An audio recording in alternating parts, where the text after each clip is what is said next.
Hey, welcome back. It is about 9:15 now. Amazon is taking delivery to the sky with its new Prime Air drone service now launching here in San Antonio. Yeah, this is really cool. These drones can carry packages up to 5 pounds. So you want to think about toiletries or small electronics within about 7 to 8 miles of their facility. They fly only during the day and during good weather.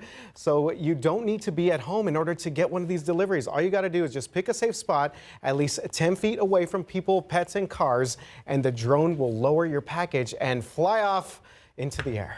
So it's actually $4.99 for Prime members, $9.99 for everyone else. And you do have to be 18 years or older to use this. And Amazon says more items will be added very soon. So heavyweight lifters have long used creatine supplements to boost performance, and now studies are showing that it can actually help increase muscle energy and stamina. Yes, it may also aid with age-related muscle loss and other health issues. Creatine is a natural amino acid that's found in foods like red meat and seafood. However, it's important to pay attention to the brand that you're buying. The FDA doesn't strictly regulate them, so choose reputable brands out there. I wonder if today would be a good Amazon drone day. It would probably not, because it's cloudy right now and there are some areas of drizzle, but I just keep on thinking about, if you are a fan of the show Parks and Recreation, absolutely. In the finale, there was a thing where the guy got a drone. And it was like in the future. Because they go to the future. And the future is now. The future is now, people. Happening. Yes. We are here. And speaking of the future, we have to be on alert for storms in the coming days. So I want to start, though, with a look at those clouds and why it would not be a good drone day out there right now.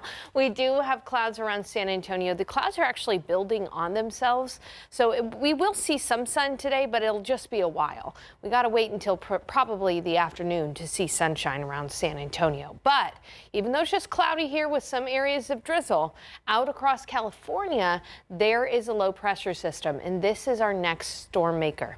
So the latest data is suggesting that the heaviest of the storms and the more intense part of the storms will be west of San Antonio and northwest of San Antonio in the hill country. So let me show you the latest data. As we look at the future cast, this is tomorrow night at 6:30. Quiet in San Antonio. Tomorrow's going to be a pretty quiet day around San Antonio with the exception of clouds and drizzle. Really, the storms tomorrow night will be limited to areas well closer to the border, closer to Del Rio. Then as we head into the overnight hours, this is midnight, tomorrow night into Thursday, you can see that we could end up with a situation where we get heavy rain for areas across the hill country and out west toward Del Rio. And that could last into the overnight hours into early Thursday morning. Here's a snapshot at 6 o'clock on Thursday morning. And you can see the storms may not totally reach San Antonio yet by the morning commute on Thursday, but you're still going to want to check in with us before you head out the door on Thursday. It's during the day Thursday that we could have rounds of rain around San Antonio, but again, the heaviest of the storms to the north and to the west of the Alamo City. At least that's the latest trends. And then even by Thursday night, there could be some redevelopment of a few spotty storms as a cool front moves through by Friday morning, and that sends all the rain out of our area. So just to kind of reiterate the fact that the heaviest of the rain is likely to be west of San Antonio and in the hill country. Let's focus on the hill country here for a bit, because again, we could have some areas widespread 1 to 3 inches of rain, but perhaps even some bullseyes of rain, 5+ inches of rain, not necessarily right over Rock Springs. Again, this bullseye could be anywhere, even perhaps near Kerrville, Fredericksburg Junction, Lakey. So if you live in the hill country, here's what you should expect Wednesday night and Thursday. Widespread 1 to 3 inches of rainfall with a bullseye of 5+ somewhere in the hill country. And that's why there's a flood risk out there across the hill country. And then as for the rainfall potential around San Antonio, a lot less rain. We're talking widespread 1/4 to 1/2 inch of rain, but there could be some neighborhoods, not necessarily on the northwest side, but anywhere that could see 1 to 2 inches of rainfall. So less rain in San Antonio, with the hill country experiencing the highest risk for flooding Wednesday night and Thursday. In San Antonio, rain Thursday with breaks, and as far as rainfall goes, a big rainfall range. We're talking a trace to 2 inches of rain the luckiest neighborhoods getting 2+ inches of rainfall. So what you should do is you should plan to stay weather aware Wednesday night and Thursday, especially if you're in the hill country Wednesday night. But just stay up to date with us. We'll send notifications right to your phone on the KSAT Weather Authority app. Looking outside right now, again, to get you through your day, it is humid, it is muggy, it is cloudy. There are areas of patchy drizzle, 74 in San Antonio. For the rest of the day today, we'll probably not see the sun totally until the afternoon. And it's around that time we'll reach 84, 13 degrees rather, above the average for the day. It'll be a mild and quiet evening. Again, tomorrow in San Antonio, really just some drizzle. It's tomorrow night that we start to see storms develop in the hill country. Thursday, there is the potential for rounds of storms around San Antonio, 60% coverage. Then by Friday, nice and a high of 79. Nice on Saturday too, but the latest change to the forecast suggests at least some rain in the area on Sunday and Monday of this upcoming weekend and early next week. Guys, we got the pollen count in. Coming up, I'll have a look at the pollen count and we'll talk about who will really benefit from the rain as far as the drought is concerned. All right. Well, we know a lot of people will, though, overall. Yeah, that's true. Thank you, Sarah. Okay, thank you very much, Sarah. Coming up after the break, we're going to have a recap of last night's big Cowboys win in Sin City, plus what we know this morning about Victor Wembanyama's injury and how long he will be out. Your GMSA at 9 o'clock. We'll be right back.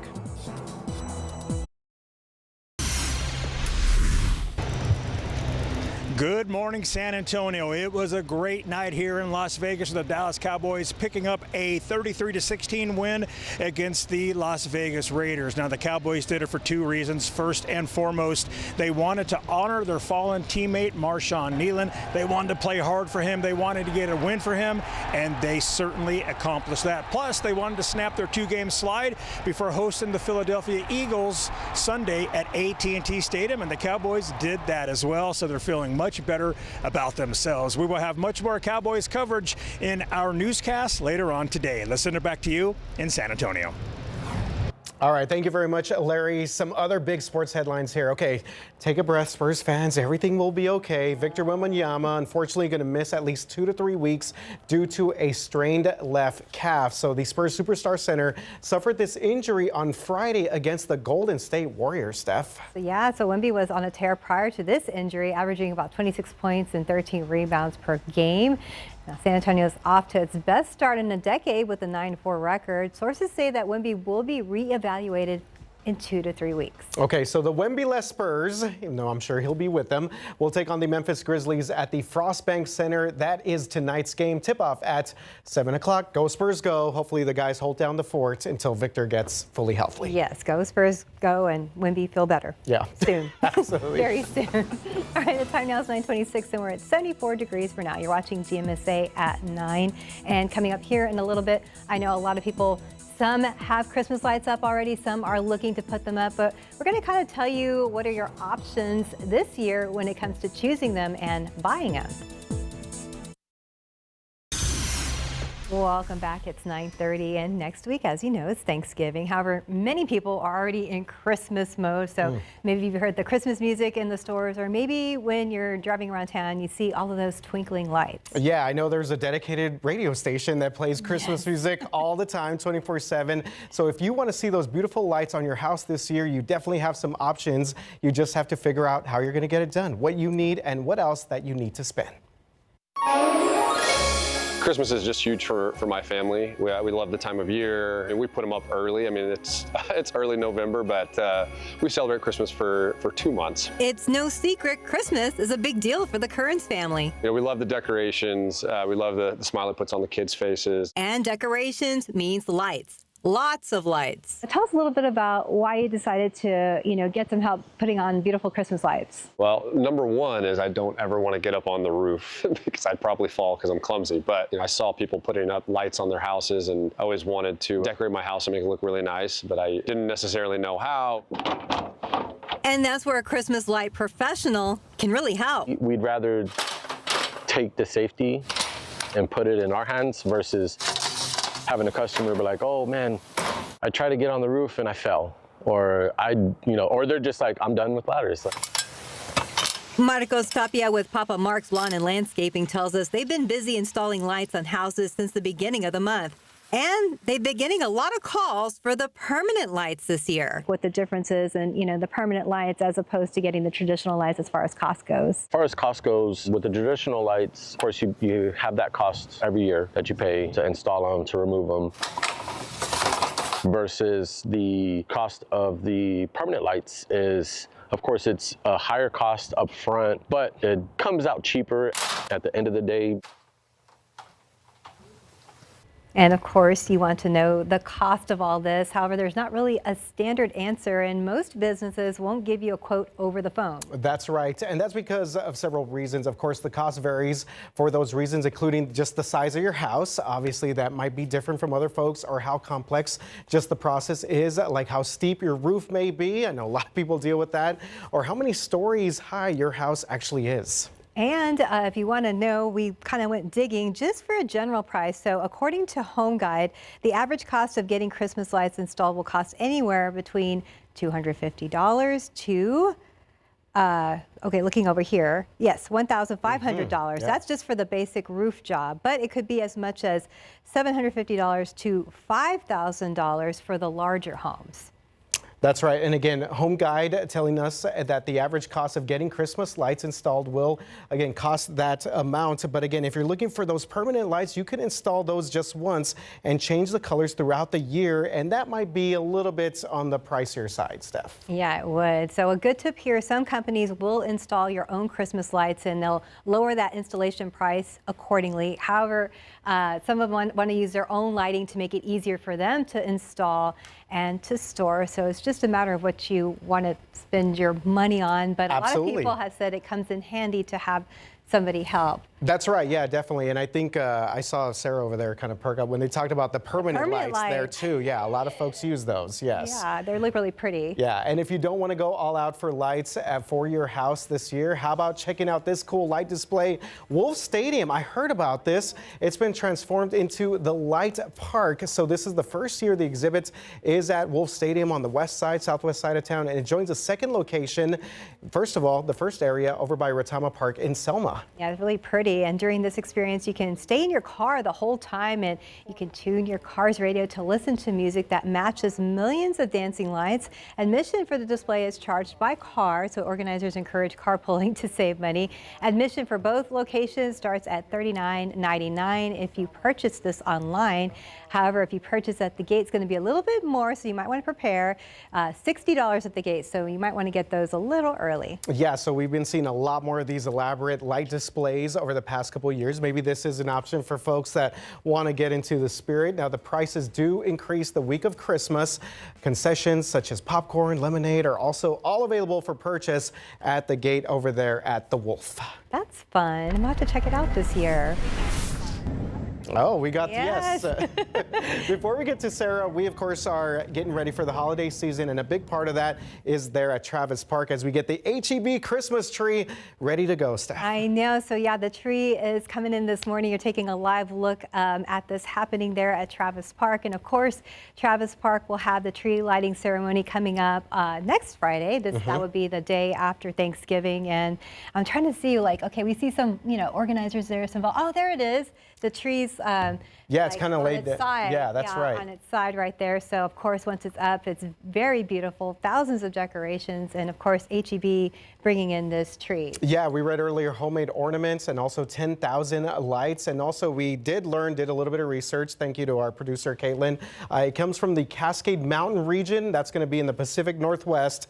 So it came from that mountain range over by Oregon, Washington, and south of Vancouver, Canada. Pretty cool stuff. Yeah, very exciting that they're here getting ready this week. Even though the ceremony is not until the day after Thanksgiving, it'll be up all next week because a lot of kiddos will be out and they can go by Travis Park and check it out. All right, yes. So let's check in on the weather. Taking a look at live cam, Sarah. Yeah, so we put up our Christmas tree last night, and so my baby woke up and he saw the Christmas tree for the first time. He was like, He was The light, mesmerized. his eyes were just mesmerized. But you can see it's cloudy out there right now. Not feeling like Christmas at all right now as temperatures are in the 70s and it is very muggy. Hey, I promised you a look at the pollen count. Here it is. Molds are low at 320. That's pretty good. Now, as we look at storm chances over the next couple of days, tomorrow we'll have some drizzle, but tomorrow night, especially in the hill country, some storms will develop and we'll have rounds of showers on Thursday. Now, we need the rain desperately. We've got extreme and drought around San Antonio. I went ahead and outlined the worst part of the drought, both severe and extreme drought. I want you to take a look at your screen because unfortunately it looks like the heaviest rainfall may miss the areas that need the rain the most. That being said, we still have the potential to see in some areas around San Antonio 1 to 2 inches of rain. I'll have the latest on our storm chance coming up. All right, let's take a look at your traffic authority for all of our folks making their way out at 9:37. Looks like we got one of our frozen cameras right there. 37 at the Dome. Glad we are right there because do want to remind our folks that we do have Mexico playing tonight against Paraguay at the Dome. That kickoff is at 7 o'clock, so we're expecting a pretty decent sized crowd out there for that big soccer match as Mexico gets ready for the 2026 World Cup. And again, 37, Cesar Chavez, South Alamo going to be very busy tonight for a lot of our folks. Make sure to give yourself a little bit more time if you're headed out to that soccer match, Mexico taking on Paraguay at the Alamo Dome. Okay, San Antonio is launching a new safety campaign called Keep Crossings Safe. This is focused on 3 busy streets where pedestrian accidents have been a pretty big problem in our city. So the city is using silhouettes of real people to remind us that anyone could be crossing, whether it's a family member or maybe a friend. With pedestrian crashes and fatalities rising, the campaign encourages everyone to use crosswalks, pay attention, and of course, slow down. Well, a San Antonio woman who hurt a 15-month-old girl in her care has been ordered to start a 20-year prison sentence immediately. Marisa Salas' lawyers wanted to delay sentencing because of a custody fight over her newborn son. However, the judge said she needs to answer for the injuries first. The baby has already been with 5 different caregivers in 6 weeks, and CPS is still investigating this case. The fight over who cares for that baby is far from over. Well, the case of Councilwoman Ivelisse Mesa Gonzalez was reset to 30 days from now. This was the Northside's Councilwoman's first appearance in court since her arrest back in July. So court records show that the case was refiled on a charge of driving while intoxicated with a blood alcohol level of at least 0.15. So we did talk to the Councilwoman after yesterday's hearing. This is a normal reset that my attorneys assured me occurs, so we're just moving forward in this process and hoping to find some resolution. Now, you may remember this video here. This is body camera footage from an SAPD officer showing Mesa Gonzalez being pulled over by SAPD along I-10 after leaving a downtown club back in July. The police report stated that she had watery eyes, slurred speech, and an odor of alcohol on her person, and she refused a breath or blood test. Well, yesterday, the attorney representing Mesa Gonzalez would not say whether she'll fight the charge or seek a deal. All right, time now is 9:40, 74 degrees outside. You're watching GMSA at 9 o'clock. The Las Palmas Library has reopened, and a look at some of the new renovations there. Well, the Las Palmas Library on the west side has reopened after a $7 million renovation. The library has been closed for nearly 2.5 years now, and work was expected to wrap up early this year. The project, though, did face construction delays and also budget cuts. This renovation was paid for by city bond programs and through the San Antonio Public Library Foundation. It added 2,000 more square feet, which includes things like children's and teens areas. We also have a new learning center there. The renovation also made improvements to the roof and the bathrooms as well. We worked really closely with the local community to identify what residents' needs were and what people wanted. We heard that physical books were really important. We heard that access to computers was a critical need in the community. And so those are 2 things that you'll see reflected in the newly renovated Las Palmas. We've got a much larger collection than we did before, and we've doubled the size of our computer lab. Well, the library is located on Castroville Road, and there will be a free, family-friendly grand reopening celebration happening on December 6th. And exciting news on Southside. University Health Vita welcomed their very first patient yesterday, and the new health center is located across from Texas A&M San Antonio that we first told you about back in September. So this is a part of a big new neighborhood called Vita, which will have shops, parks, and homes for more than 4,000 people. Yeah, definitely one of our growing areas. Officials say this hospital is needed because, of course, that area on the southeast side of town growing pretty fast, and the pandemic showed that they need more room for patients. Bexar County Commissioner Rebecca Clay Flores also talked about the big difference that it makes to have health care close by. Thursday was my 1-year anniversary of my colon cancer surgery, and so I'm still fighting to get my energy back, still getting dizzy. I fell like a week ago, and it really makes a difference if you're dizzy and tired to be in the car in traffic for 10 minutes versus 45 minutes. So we're super excited.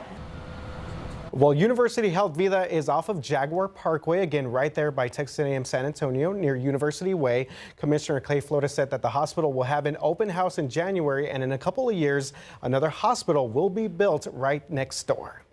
The area is growing. Absolutely. It is very much growing. And that area, kind of on the south side there, may not see as much rain as the hill country. So the hill country, we're focusing on the hill country for the higher rainfall amounts. We'll talk about that here in a second. But first, I want you to see the radar, because the authority radar, I turned up the intensity here so that you can see that there are some patches of drizzle here and there around San Antonio. But all eyes are on this system in California right now, because this is what is going to be our next rainmaker. Starting tomorrow night, storms will become more likely for the hill country. In San Antonio, we have to wait pretty much until Thursday. So I want to show you the latest data here. As we take a look at the futurecast, I tend to agree with this. So as we look at tomorrow night, around 6:30 in the evening, still pretty dry around San Antonio. I do think tomorrow in San Antonio we'll have areas of drizzle pretty much throughout the day, but the storminess will really be limited to areas closer to Del Rio, and not until after sunset. Then as we head into the overnight hours, Wednesday into Thursday, there are signals that we could start to see some pretty heavy rain and some storminess from Del Rio all the way up to Junction, and potentially even for areas like Fredericksburg and even Kerrville overnight Wednesday into Thursday morning. This is around dawn on Thursday. Still, again, fairly quiet around San Antonio with most of the storms out to the west. But throughout the day on Thursday, there could be some rounds of rainfall around the Alamo City, about 60% coverage. So again, not everybody is going to get healthy rains on Thursday. 60% coverage of showers and storms. And even when we catch a break toward the evening, I do still think there could be 1 or 2 storms as a cool front moves through San Antonio by Friday morning, sending all of the rain out with it. So as we look at rainfall, again, I think this graphic really shows a good example of the haves and have-nots when it comes to rain. Let's start with the hill country. Again, I think widespread 1 to 3 inches of rain is a safe bet around the hill country, but I do think there could be a bullseye of 5+ inches of rain somewhere in the hill country. This particular graphic puts that bullseye right over Rock Springs, but again, that bullseye could be anywhere around the hill country, so keep that in mind. When we're talking about the hill country, widespread 1 to 3 inches of rain, a bullseye of 5+. And wherever those bullseyes happen, that's where there would be that flood risk. You'll notice we're talking primarily about the hill country with the flood risk, because I think in San Antonio, our rainfall range is going to be more along the lines of 1/4 to 1/2 inch of rain for most people, which again is not really going to help us out very much as far as the drought is concerned. That being said, there could be a couple of pockets, some folks getting 1 to 2 inches of rain, which would be beneficial. But San Antonio is going to have much more of a range from trace to 2 inches of rainfall, with the hill country being at the highest risk for flooding. Wednesday night into Thursday, that is the highest risk for flooding. As for San Antonio, I think our rain really holds off until Thursday, and we'll have rounds of rain with breaks. So again, not necessarily widespread rainfall all day on Thursday. And for San Antonio, we'll have that big rainfall range. Some folks, unfortunately, only getting a trace amount of rain. and some folks getting 2+ inches. So plan to stay weather aware Wednesday night and Thursday. We will send notifications right to your phone. We'll be live as we need to and keep you updated. Outside in San Antonio, 74 degrees. It is so humid out there. We do have a wind from the south at about 10 miles per hour. As we look at the satellite, the clouds are fairly stubborn. We're really not going to see much sunshine today until the later afternoon, and by then we'll reach a high of 84. Our average high is close to 70 degrees this time of year, so we're about 15 degrees above average. And then this evening will be fairly mild. Again, it's not until tomorrow night that we start to see some storms develop in the hill country. I do think that we will have some areas of drizzle and fairly cloudy skies tomorrow, so that might interrupt your commutes. As we take a look again, hill country storms Wednesday night. San Antonio should expect some storms on Thursday, with pockets of heavy rain for some folks. The severe weather risk, like the risk for hail and gusty winds, that's really starting to come down for San Antonio. I think the hill country could still get some of that, but for San Antonio, we're really just looking at rounds of rain possible on Thursday. By Friday, it'll be lovely. Saturday, nice. I have introduced rain chances Sunday and Monday. That's the biggest update to the forecast beyond the next rainfall event. I do think we could have some rain in the area on Sunday. All right, but Saturday looks good, so we'll watch out for Sunday. Yeah, I think that's a good idea. Thank you, All Sarah. right, make sure to get out the rain jackets, the raincoats later on this week. Okay, let's check in with our friends over at SA Live and see all the fun that they're having on this Tuesday morning. Good morning, Fiona. Good morning. Well, I'm sure you guys know the new season, right, of Landman kicked off on Sunday. Okay, so a lot of us in the SA Live office, we're excited for that, but we want to know, what are you excited to watch right now or looking forward to watching on Thanksgiving? Okay, so everybody's heard of the Great British Baking Show, right? Where I've watched that. They've got another series called The Pottery Throwdown. Oh, and they make pottery and clay, and it's in that style. It's available on Roku. I love that show. It's such a good. It sets me in a good mood. Yeah.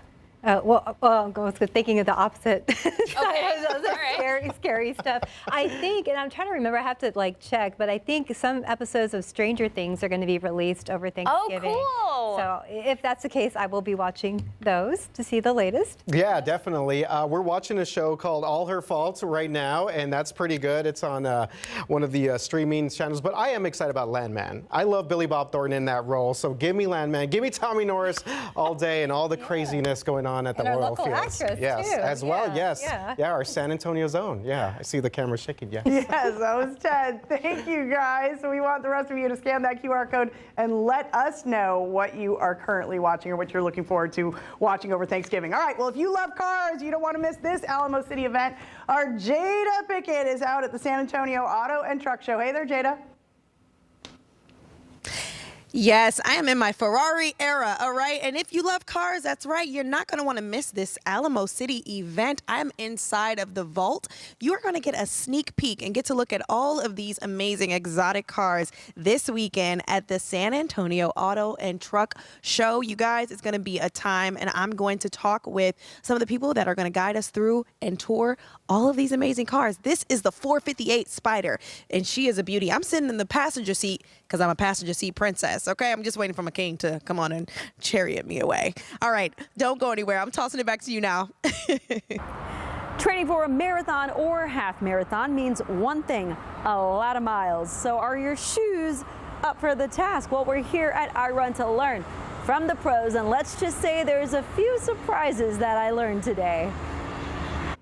Well, we've got a brand new franchise, Jada's Rookie Report. She learns the game in public, mistakes and all. Can't wait for you to see that. And Adina Anderson with Creative Lifestyles with Adina is here, and she's got some hacks for a stress-free Thanksgiving week, right? You're looking at one of them right there. And one family, 90 Christmases, and of course, lots of drama. We've got your sneak peek at the long Christmas dinner in the Alamo City for 2 nights of theater, music, and fine dining. All that and more in just a few.